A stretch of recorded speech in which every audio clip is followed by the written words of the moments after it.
মির্জা আব্বাস বিএনপির একজন আহ্বায়ক। আজকের বক্তব্যটা অবশ্যই অনেকে দেখছেন। উনি কি ব্যাপারে আমাদের সাবধান করছেন। মূল কথা হচ্ছে, যখন অযোগ্য নেতারা দলের দায়িত্ব নেয় এবং অযোগ্য শাসকরা যখন দেশের দায়িত্বভার নেয়, তখন কিন্তু যেমন দেশের জন্য যেমন ক্ষতি, তেমনি দলের জন্য ক্ষতি। আবার যদি দেখেন অযোগ্য কোনো কর্তারা পরিবারের দায়িত্ব নেয়, তখন তার পরিবারের জন্যই কিন্তু মারাত্মক ক্ষতি হয়। কোনো দিন কেউ উন্নতি হতে পারবে না। তার প্রমাণ কিন্তু যেমনি বিগত স্বৈরাচারের আমলে আওয়ামী লীগ ফ্যাসিবাদী সরকার, যা দেশের জন্য একটা ক্ষতিকার। তো আলহামদুলিল্লাহ, সেই আওয়ামী ফ্যাসিবাদী পতন হয়েছে, কিন্তু পতন হয়েছে আওয়ামী ফ্যাসিবাদীদের।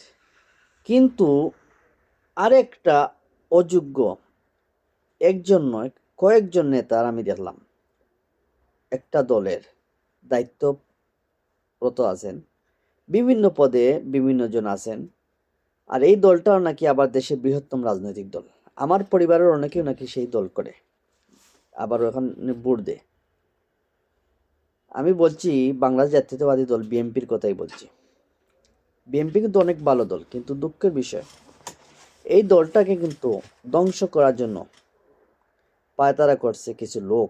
আপনারা দেখেন, আমাদের ছাত্র সমাজরা বৈষম্য ছাত্র আন্দোলনের নেতৃত্বে একটি দল, নতুন একটা সংগঠনের আবির্ভাব ঘটেছে, আত্মপ্রকাশ ঘটেছে। এখন এই দলের স্লোগানটা হচ্ছে ইনকিলাব ইনকিলাব জিন্দাবাদ জিন্দাবাদ।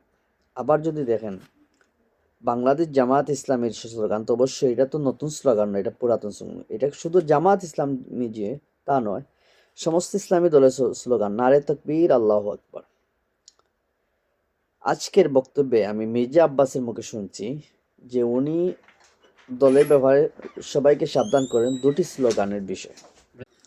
মির্জা আব্বাসের এই দুই সাবধানতা দ্বারা উনি নিজে প্রমাণ করলেন উনি যে ভারতের একটা দালাল। উনি বলছেন বিদেশি শক্তি অনুপ্রবেশ, আসলে বিদেশি শক্তি না, ইসলামী একটা শক্তি, ইসলামের একটা উত্থানকে উনি বিদেশি শক্তি বলে আখ্যা দিয়েছেন। তাইলে উনি নিজেই প্রমাণ করছেন যে উনি যে দেশের শত্রু, ইসলামের শত্রু, এমনকি ওনার নিজের দলের শত্রু।